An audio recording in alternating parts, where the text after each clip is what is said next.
My ex-wife forgot to hang up. That one careless mistake, just a call she thought had ended, a line she believed had gone dead, ended up cracking open a conversation she had spent 2 years making sure I would never hear. My name is Daniel Mercer. I'm 38 years old, divorced. After the papers were signed, I did everything I was supposed to do. I grieved quietly. I rebuilt slowly. I stopped chasing answers that would never make sense and started accepting that some endings don't come with explanations or closure. At least, that's what I told myself. But the night she forgot to hang up, I wasn't just Daniel the ex-husband anymore. I was a man standing alone in his kitchen, shoes still on, phone pressed tightly to his ear, listening to my ex-wife say the truth she had never once said to my face. It had started as something ordinary. She called because she needed information about our old insurance provider. Something practical, something neutral, the kind of topic that keeps emotional distance intact. That's how our conversations had become after the divorce. Short, careful, almost rehearsed. 2 minutes at most. Polite, controlled. The kind of exchanges that made it look like two mature people had handled everything well. We hadn't. We had just gotten good at pretending. I gave her what she needed. She said thank you. I said no problem. Then there was that soft click, the kind of sound that should have meant the end. But the line didn't go dead. I could still hear her breathing, the faint hum of a television, the soft movement of her walking across her apartment floor. The same floors I once walked across without thinking, barefoot in the mornings like I belonged there. I should have hung up. I should have ended it immediately. But I didn't. Then her voice changed. Not the voice she used with me. Not the careful, neutral tone of a polite ex-wife. This was something else entirely. Lower. Unsteady. Real. I don't even know how to explain it. Renee, she said. And something in my chest tightened instantly, because in 2 years of divorce, in all the legal conversations, divided belongings, and carefully distant exchanges, she had never once sounded like that with me. Not once. I stood completely still in my kitchen. The refrigerator hummed behind me. Outside, the world continued as normal. But inside me, everything had gone sharp and silent. I keep picking up my phone to call him, she continued. My grip tightened. Not for anything important, just to hear his voice. Just to tell him about my day like I used to. I stopped breathing. Renee said something on the other end, but I couldn't make it out. Then my ex-wife continued. I left that man, she said quietly. I signed the papers. I packed my things. I told myself it was the right decision. Her voice cracked slightly, but I don't think I've had one honest night of sleep since. I leaned harder against the counter without realizing it. My body felt suddenly heavier, like I was being pulled into something I couldn't step out of. Then came the sentence that changed everything. I didn't leave because I stopped loving him, Renee, she said. I left because I loved him too much, and I didn't know what to do with that. For a moment, I forgot how to interpret sound. The refrigerator hummed. A car passed outside. A distant dog barked. Life continued, but something inside me had completely stopped. She kept talking. I kept waiting to feel free, she said. Everyone told me I would. I just needed time. Space. That would pass. A short, broken laugh escaped her. But I don't feel free. I feel like I made the biggest mistake of my life. And I'm too proud and too scared to say it to the one person who actually deserves to hear it. I had started stepping backward without realizing it, until my back met the kitchen counter. Because there was something about Claire that people never fully understood unless they lived beside her. She was composed always, controlled, calm in a way that made her seem untouchable.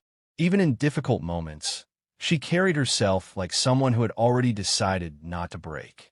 It was one of the things I had loved most about her, and also the thing that had always kept me at a distance. But now, listening to her in the dark of her apartment, speaking freely to someone she trusted, that composure was gone. And I was hearing her for the first time. I just miss him, Renee, she whispered. Her voice had dropped so low I almost missed it. I missed the way he made coffee too strong. I missed the cabinet doors always being left open. I miss how he remembered every small thing I said like it actually mattered. She paused. I miss being someone's person. My eyes closed without permission. And in that moment, standing in my kitchen with my shoes still on and my phone pressed to my ear, I felt two things collide inside me. The first was the ache of a man who had spent 2 years wondering whether any of it had meant anything at all. The second was something far more unsettling. The realization that I was no longer the man she was talking about. The man she missed had stayed, but I hadn't. Somewhere along the way, I had stopped waiting. I hung up quietly. No panic, no dramatic movement, just a simple tap on the screen, and then silence so deep I could hear my own heartbeat settle into place. I didn't call her back. I didn't go to her apartment. I didn't send a message I couldn't undo. I just stood there in the kitchen, letting everything I had just heard sit heavily in the air around me. Because one thing was clear now. She wasn't wrong about what she felt, but she was late to understand it. And I wasn't the same man she had just described. The man who waited, who held on, who built his life around small details and quiet devotion. That man had spent a long time hoping she would return. But hope doesn't survive forever.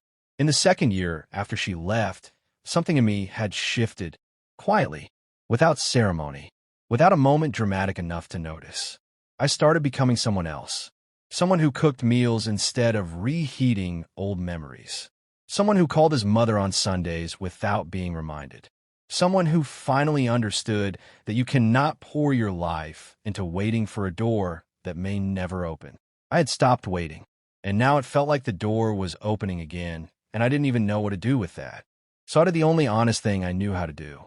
3 days later, I called her, not to explain what I had heard, not to gain some advantage, not to replay old arguments or finally say all the things I had once rehearsed in my head during the marriage, but never had the courage to speak out loud.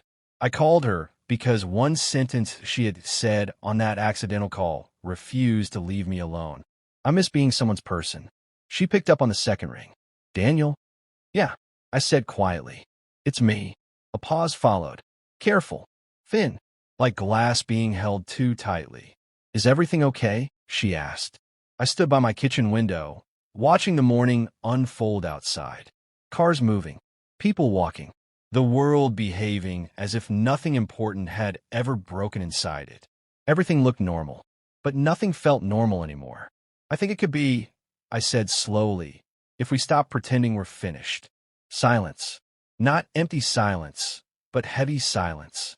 The kind that presses against your chest and forces you to listen harder than you want to. Then she laughed. Soft.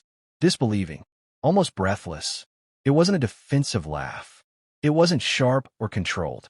It was warm. Human. The kind of laugh I hadn't heard from her in 2 years. You always did know the worst possible timing to be brave, she said quietly. Working on it, I replied. Another pause. Daniel. Yeah. Come over. I didn't speak. I didn't think. I didn't calculate what it meant or what it could become or what it might destroy if it went wrong again. Then she added, softer this time, I'll make coffee. A faint smile crossed my face before I even realized it. You still make it too weak, I said. I know, she answered. I always kind of hoped you'd fix it. That did something to me. Something simple. Something real. I grabbed my keys before the call even fully ended. Because sometimes life doesn't return in dramatic moments. It doesn't announce itself with certainty or clarity or forgiveness. Sometimes it returns quietly, carefully, like a door that didn't actually lock, just got pushed shut because two people stepped back at the same time. Some doors don't close because love disappears. They close because two people get scared in the exact same moment, and neither of them knows how to reach for the handle first. And fear is quieter than love, but not stronger. And sometimes, if you're lucky, if you're honest, if something small and accidental cracks the silence open at exactly the right time, those doors open again. And when they do, you don't walk through them the same way you left. You don't walk in desperate. You don't walk in trying to prove anything. You don't walk in hoping the past will finally behave differently.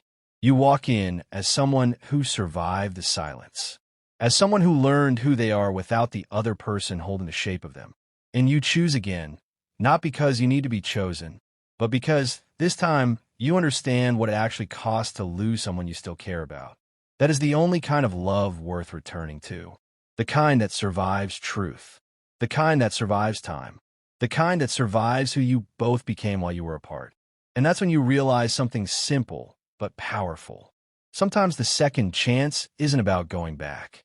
It's about finally meeting each other where you both stopped running. And if this story stayed with you, then maybe it's because it reminds you of something we all quietly understand: how fragile timing can be, and how unexpected honesty can change everything in a single moment. There are more stories like this ahead, about love, loss, and the quiet turning points that reshape people when no one is watching.